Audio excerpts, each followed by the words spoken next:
Più di 50 mappamondi accesi nella penombra per invitare a rallentare, sognare e ripensare il mondo. È l'appuntamento presentato al Museo di Geografia dell'Università di Padova, a Palazzo Wallenborg, dal curatore Giovanni Donadelli, in mostra tutte le domeniche pomeriggio dalle 14:30 alle 18 fino all'11 gennaio. Eva Goodnight è un'installazione immersiva tra le più grandi esposizioni di mappamondi luminosi mai realizzate in Italia. Il pubblico è invitato a entrare in una simbolica camera da letto illuminata da globi di epoche e colori diversi. Questo è un globo che, come vedete,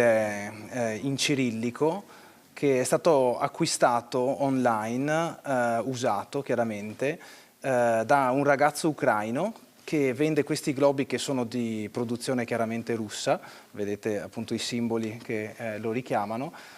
molto piccolo e molto comune, è stato uno degli oggetti, diciamo, che hanno accomunato l'infanzia di due popolazioni che oggi sono in conflitto tra loro e che invece hanno avuto diciamo, modo di sognare sulle stesse sfere. Un'esperienza che richiama i sogni d'infanzia e l'immaginazione come forza capace di leggere e trasformare un pianeta segnato da tensioni e disuguaglianze. Questa collezione porta appunto a una stratificazione storica anche delle grandi trasformazioni che modificano i confini degli stati, ci consente di dire che nulla è fisso, nulla è dato e che forse anche i grandi conflitti globali che animano purtroppo le cronache contemporanee